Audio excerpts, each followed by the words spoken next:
What's up everyone, welcome back to Beyond AR TV. My name is of course John and you're watching 7 on Sunday. In fact, you're watching the last episode of SOS of 2018. Thank you so much. We made an episode almost every week. That's like 40 plus episodes at least this year. Thank you so much to you guys for watching and supporting the show. And thank you to my editor and also my girlfriend Infinity on Hannah. I could not do this without you. Before we get too caught up in the year-end list situation, let's talk about 7 great singles from otherwise bad albums. Now, what does a bad album to me mean? Well, I want to make it clear that a bad album can, yes, of course, be bad, not good, but it can also be one that really let me down, or one that I found underwhelming, bland, etc., etc. Don't expect songs from Simple Plan or Five Finger Death Punch to be showing up here because I might have liked one song or thought it was okay from an otherwise bad album. This is more so going to be tracks that stood out as a major highlight and an otherwise very underwhelming or not good album. Type a comment and let me know what songs you think are great from otherwise bad albums and also what you thought of the list today. If you enjoyed the video and the final episode of SOS for 2018, then be sure to hit that like button.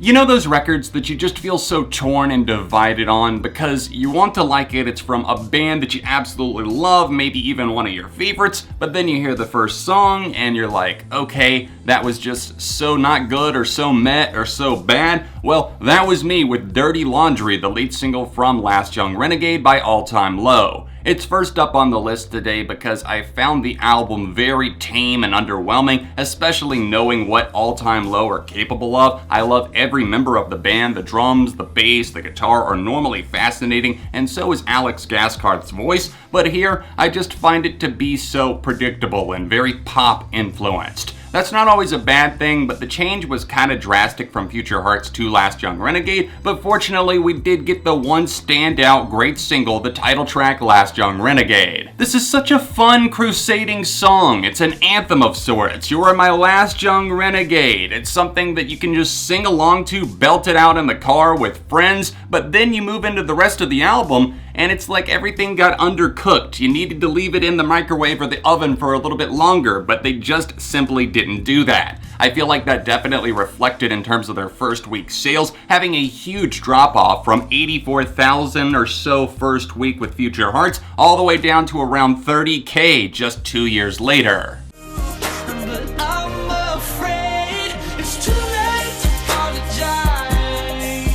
Some might say that it's too late to include my number 6 selection, but I'm gonna go ahead and throw up the Apologize remix by ONEREPUBLIC and TIMBALAND anyways. Dreaming Out Loud is an album that appeared and got famous from MySpace and obviously other places too, but ONEREPUBLIC built their following on that old social media platform, and they released an album that felt like a lot of piano pop rock fodder that I wasn't at all excited by. It didn't really stir the waters beyond the Apologize remix, which of course Timbaland himself got a hold of, does the oh-ays in the background, those vocals that might either annoy you or else you love them because you're nostalgic for them. I think Timbaland adds something to the song, and I do think this is one of those remixes that works really well by adding in a little bit more of a hip-hop style beat. I don't know why it sounds so good to me with the kind of symphonic element, the cellos that they have on the track, and Ryan Tedder's voice mixed in with that hip-hop style fusion when it comes to the production, but it just works. It's an ace up the sleeve on an album that really felt underwhelming, and it's something that you can even revisit and you're like, okay, I might remember 3 of these songs, maybe the other single Stop and Stare, which is definitely alright, but Apologize just stands up so much taller than really anything else. It's sacrilege, sacrilege,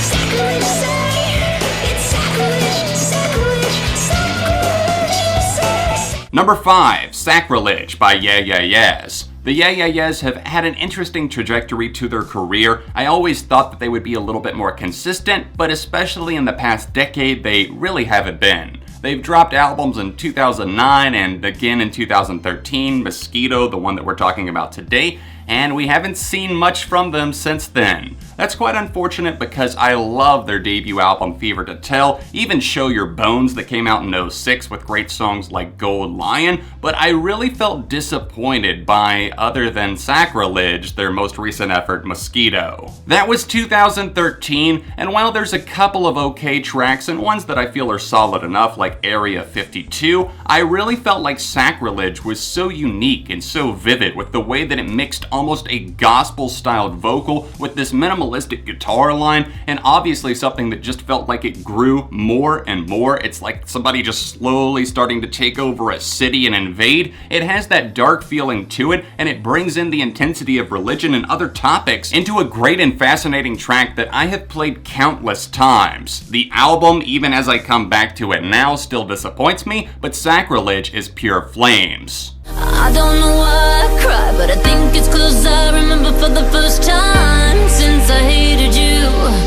that I used to love you. I don't know why I cry. Oh wait, yes I do. It's because Gwen Stefani's last solo album was so damn bad. But guess what wasn't? My number 4 pick, Used to Love You. The album itself from 2016, The Truth About Love, felt like anything but that. It felt like exaggerations, it felt like mistruths or else stretching of truths, and I just didn't like it as a whole. There were so many songs that felt ass backwards compared to what Gwen Stefani can do, and the song Used to Love You stood out in a bold way because yes, it does have that glossy, shiny production to it, it is catchy, but it puts itself in its own spotlight because it is so emotionally vulnerable, and I love that. She talks about her breakup from Gavin Rossdale, her longtime husband, the lead singer of Bush. She moved on, obviously, to Blake Shelton, and that's not really what this song is about, though. It's talking about how she feels and how she feels sad because at one point she loved this man so much. And I feel like this is an accurate depiction of that love that is crumbling, falling apart, and then as you've run away, you kind of look back and you see what your life once was,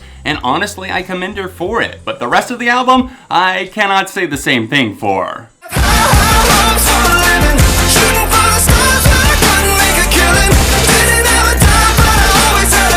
Mama said don't put this one on the list, but here I am doing it anyways because I don't care what Mama said. At number 3, we've got High Hopes by Panic at the Disco. High Hopes as a single is the definition of a fucking bop. I really don't care how you look at it, this song has it all. It's catchy from its horns, from its production, it just shimmers and shines, and Brendan Urie is so charismatic and sells this song 110%. But the rest of the album, Pray for the Wicked, oh man, the majority of the time, it was just bad. I mean, so much of the production and the overuse and reliance on the horns and those sections and just calling to mind these old tropes, it was like a mix of like trying to be 60s music while also trying to be cool with the kids of today, and it's a bad mishmash. I mean, just listen to Roaring Twenties or Hey Look Ma, I Made It. But John, so many of the adoring fans just love it. It's gotta be fantastic. That's where you're wrong. It's not fantastic just because Brendan Urie, just because Panic at the Disco made it. It's not fantastic because of any of those things at all.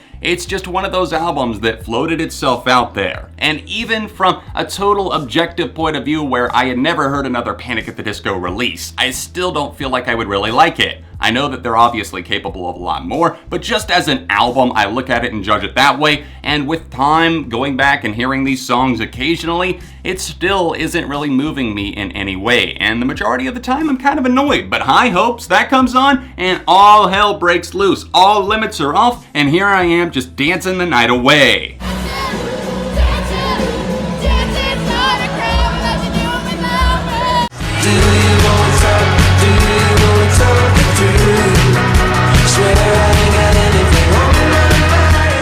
Oh, and the guitar on this track is so fucking catchy. Number 2, Pink Lemonade by James Bay. Bay definitely changed up his direction with his second album, Electric Light. It's something that felt so like weird. The way that these songs on the album are often juxtaposed together, they just feel unnatural and a little bit unnerving. The fact that he went for all of these like slow things, adding in a gospel choir, then like a hip hop beat, then a weird funky bass line, and he's trying to slide all of this shit together, and it's like, dude, stop, you can't put that many ingredients in the fucking smoothie. But sitting next to that really tragic smoothie, we have this refreshing, sweet ass glass of Pink lemonade that I just want to drink and sip on all day. The guitar, as I mentioned, is something that just lightens up my eyes. It puts me in the best mood. It's so kind of like really catchy and sporadic in the sense that it's constantly playing in my head, but that's not the only element that works here. I think that James Bay and his personality, the kind of cocky attitude and the way that he presents things, "Don't fall into my arms," he sings, it's all really interesting the way that he pulls off this song.